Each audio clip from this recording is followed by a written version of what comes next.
All right, welcome in. I'm here to unfortunately talk about that travesty that we just witnessed between the Broncos and the Chargers. But before we get into it, I just want to say leave a like if you enjoy, subscribe if you're not already, drop a comment, let me know what you thought about the loss. We have no time to waste.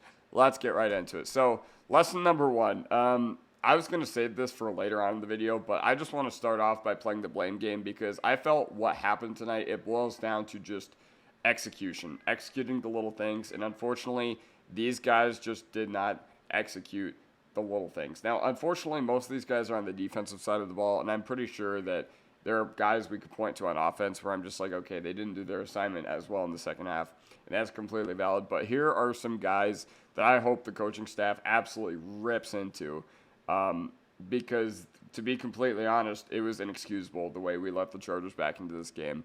So Justin Strnad, him and Cody Barton, they are the weaknesses of this defense, no doubt about it.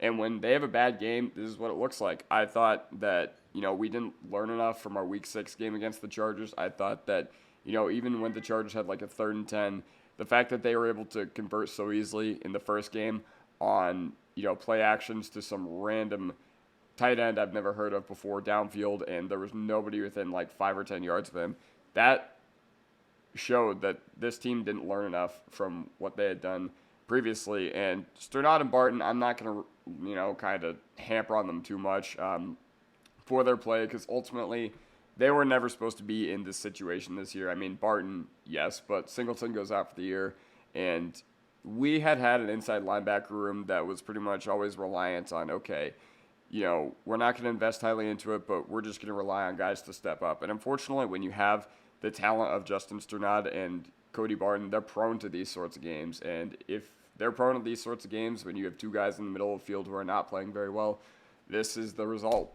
And the one thing I need to say about this is, Justin Strnad, okay, the game is like whatever. But the personal foul, that's even worse. And that's what kept the Chargers' hopes and dreams alive. And, yeah, that's just inexcusable football. Yes, I did think the Chargers had a Lakers whistle tonight. I thought one flag for 3 yards on the Chargers based on what we could have called was absolutely inexcusable. But still, that is something like the NFL protecting the quarterback, that is not a new thing. That is not a new thing. And Herbert doesn't really get the protection of like a Mahomes or guys of that nature. But regardless, PJ Locke. So I actually didn't really notice him that much in this game, and the only couple times I noticed him were on the touchdown throw to Darius Davis, which he completely bit, and honestly, I don't blame him for that one because he was just I think he was just doing his assignment and just creeping down, and then he just gets, what was I trying to say, burnt deep, and yeah, that's basically the only way I can describe it, and Herbert made a heck of a throw. I won't be too mad at him for that one, but two things. On the final drive, on the Chargers' 90-yard touchdown drive, he could not tackle Gus Edwards on the final drive, and that's what led Gus Edwards to have that 40-yard play. Now, Gus Edwards is probably the slowest running back in the NFL, and besides Javonte Williams. And the fact that you allowed him to go for that sort of yardage, and Damari Mathis and P.J. Lockett absolutely bodied on that run, inexcusable. Even more inexcusable that you had the Chargers in 3rd and 10 from their own 5-yard line, and P.J. Locke and Jaquan McMillain got tripped up. They literally tripped each other. Herbert did nothing special on that play. He just happened to, roll out, and our guys tripped over each other. So, yes, it was good on Herbert for recognizing that, but we were the ones that failed ourselves. Bonitto and Cooper, straight up on a milk carton all night long. And I know that, when you go up against Slater and when you go up against Joe Alt, that's probably the best tackle duo in the NFL. But guess what? It's not going to get any easier because over the next 4 or 5 however many years, this is going to be the edge versus offensive tackle matchup that we're going to get whenever we have Broncos versus Chargers. So, you got to be able to figure it out. And I just really wish that they were able to show up. I really wish that they were able to make their name known tonight. Tonight would have been a perfect time to do it because the Broncos were finally in prime time. And guess what? You absolutely laid an egg. Tremont Smith, what are you doing? Just get out of the way. Let Davis catch it. There was 0 seconds on the clock anyway. And yes, the call was it was ticky-tack, but ultimately he did interfere with him, at least I think. He didn't run him over or anything. It wasn't egregious, but I think there was enough to where you could reasonably call it, and I probably would have wanted that to be called if a Chargers player did that to Marvin Mims, but yeah. And I hope that the defensive meeting is not as happy this week. I hope the defensive meeting is not sunshine and rainbows this week. And I don't think it will be. Because I know that the players have to do better. And I know that the execution just wasn't there. But it sucks to be sitting here and talking about this right now. Lesson number 2, you outcharge with the Chargers. So this is the second time this year you've blown an 11-point lead on the road in a divisional game. Now, I will excuse them for the Chiefs one because ultimately they should have won that game. They gave themselves a 92% chance to win, and it was just basically lost on the fact that one of your linemen committed a horrible rep loss. This one, you lost it as a unit. You lost it as a team. All 3 phases, offense, defense, special teams, coaching, everything from the top down failed the Broncos tonight. And listen, the Chargers, they always find their way to give the game to their opponents, and we did that today. We absolutely gift-wrapped them the game. We penaltied the Chargers back into this game.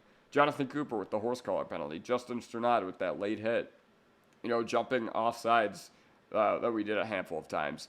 And you have to be able to finish this games if you want to be a playoff team. Now, the offense being inconsistent, whatever. They haven't been like a model of consistency this year.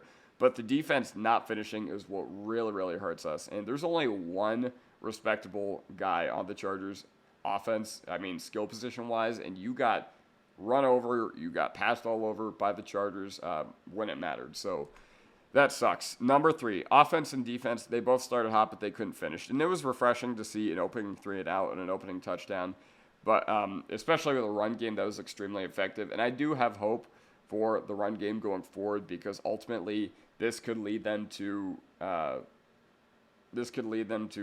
having some sort of chance on the ground in those tough games, going forward, and whoever they play in the playoffs if they end up making it.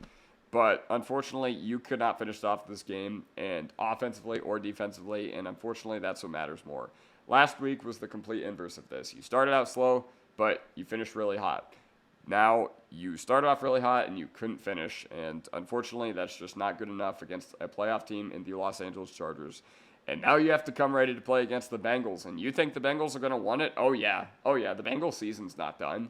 They're going to be playing for everything on next Saturday. Yeah. Saturday, I believe. Yeah. So it's time to see what this team is truly made of.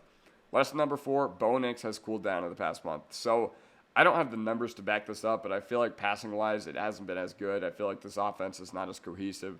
And the lack of the run game in the second half really, really slowed down the passing offense in general, and there was no, respectable threat from our side of the ball in that regard. And it was a really nice first half, but we went away from what was working offensively. I think part of that is the Chargers also just started stepping up on the defensive side of the ball.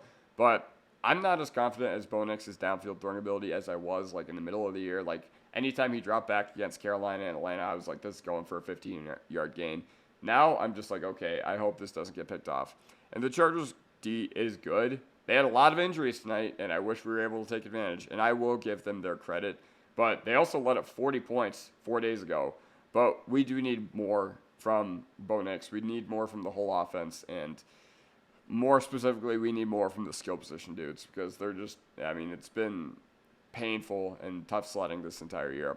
So lesson number 5, this team is just going absolutely nowhere in the playoffs. Defensively, the reason this concerns me is because the Chargers were doing the exact same thing in the second half that we had seen in the first Broncos-Chargers matchup this year, and it kept working. And the fact that it kept working really shows that this team is unwilling to learn from their mistakes. And the offense, who knows what offense we're getting from drive to drive. We could get an offense that marches down the field and has a hyper-efficient drive like we got on the first drive of the game.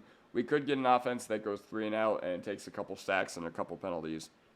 And the coaching staff, they have kept us afloat all year, and they do have this team, going over what their talent level is. But they coached terribly tonight. Sean Payton, Vance Joseph. Unfortunately, those are the 2 biggest dudes that I can point to for this loss because a well-coached team wraps this up. A well-coached team does not blow an 11-point lead.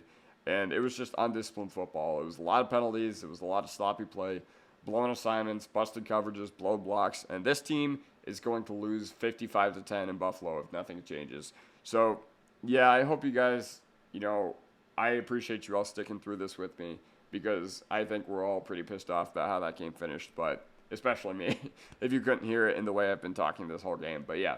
So, let me know what you guys think in the comment section down below. Leave a like if you enjoy. Subscribe if you're not already. And I'll see you guys next time. Peace.